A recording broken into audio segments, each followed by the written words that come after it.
Dewey, analyse the swinging pattern of the wee beasties to find a way through. Dewey and Webby work together to distract the big one, giving me a chance to attack. Then Louie, fueled by a combination of panic and greed, sprints for the helmet. Ready?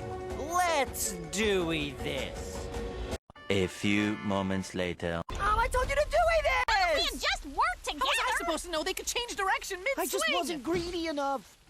New Gods on the Block it's a harmless episode. And I get why this episode exists. You know, we've had a good couple of episodes of really heavy plot-related stuff, you know, whether it be the Darkwing Duck episode, Scrooge setting up for Fowl, the whole Sword of Swansontein and the reveal about the feather Fowl was actually looking for. You know, there's been a lot going on. So an episode where we just sort of breathe is kind of important. Well, you know, nothing important happens here. You don't have to pay attention to every single moment. Like, is there a possible clue here? Granted, there may be a possible clue here, but no one really wants to look for it because this is just a simple episode with some great Daisy and Donald stuff.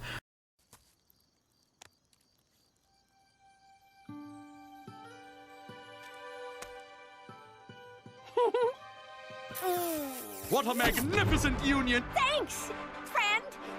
Starkules.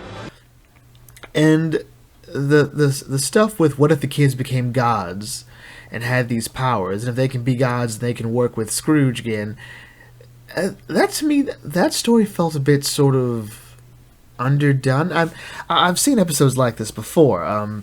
Power Rangers SPD did an episode like this where the Rangers over here, Doggy Kruger saying, like, you know, I think A Squad might have been better suited for this. So they spent the entire episode recapping the episode. Pretty much each Ranger saying, hey, I'm the weak link of the team here.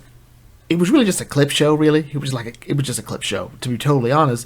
But the premise of that idea, I think what would have worked would have been if, you know, they go for the helmet and it doesn't work, and Scrooge doesn't want to talk about it. I did like this scene here. First comes wallowing, Decades of searching. then anger, No, what's a dumb helmet anyway? then he shakes it off. I'll show those malignant mealworms or my name isn't Scrooge McDuck. And the idea of Scrooge saying, well, you know, we need to bring in more muscle or maybe some help. He's not flat out saying, I need to replace the team, but, you know, maybe some extra hands could help, would sort of be his approach to it.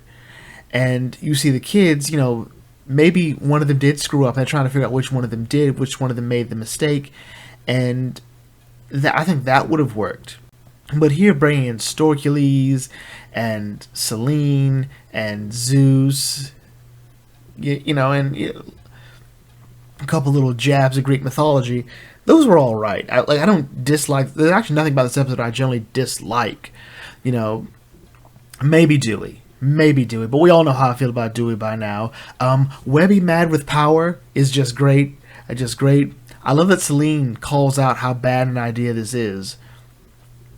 And granted, the argument of being that, you know, those kids are more mature than Zeus, that's not saying much. It's not.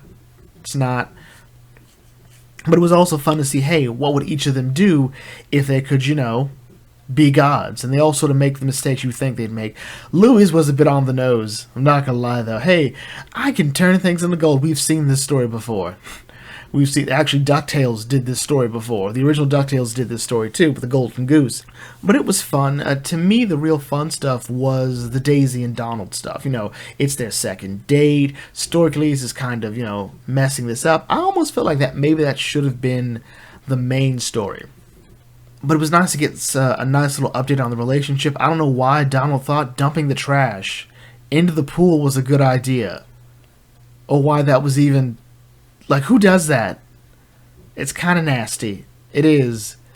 He lives in a gated community. Someone comes and picks up the trash. Okay? All we had to do was leave it outside. Storkules, I think this actually might be the time I enjoy Storkules, because I think I've only enjoyed him in his first appearance. His other appearances didn't quite work. Here, he's the third wheel trying to make it all right. Like, you know, he loves Donald. Like, he loves him like a brother. Loves him like a hero. Like, you know, when Storkules grows up, he wants to be like Donald Duck. And he already injects himself into his relationship with Daisy. And That's great. This is also like a part of Donald's life that I don't think Daisy is aware of. Daisy's not aware that this is kind of Donald's life. You know, does she know about Fowl? Donald definitely didn't tell her. It's only their second date. Like, you know, we don't reveal those things on the second date. You know, has she properly met Scrooge or Della? You know, these are interesting questions. The final fight at the end where Scrooge sort of consoles them. I think what's weird to me is that because Scrooge is kind of not really involved in that story, I think it would be more interesting if Scrooge again was more like, oh, I was never planning to replace you kids. I just want us to have some help. Again, I would have liked to see how the mission failed, but I don't think that mattered. What mattered is the mission failed, and you know, they're trying to move past it. Scrooge is like a little apprehensive. Again, it's something he spent half his life searching for, but that's not really talked about. And the helmet's still there apparently, so it's not like a big loss. Like if they lost it to Fowl, I think that would have been a bit more interesting, a bit more of a good dynamic. And maybe at the end of it, Scrooge would, oh, actually no, I made the mistake. That was it. You kids were fine. That would have been cool. Like the idea that Scrooge wants to replace these kids, to me, didn't work. Like I don't know anyone who would have believed that. But yeah, anyway, this was a fun episode. Again, not a remarkable episode, just a nice little breather, which means I think we're going to crank this next episode up. Actually, I think it's a flashback episode, so I'm going to love that either way. So anyway, with that in mind, let's bring this video to close. If you are new to the Bucket Think Tank, feel free to like, comment, share, subscribe, check out some other videos, and I'll catch you all later. This is the Bucket Think Tank signing off. Thanks for watching, and as always, may your fandom serve you well.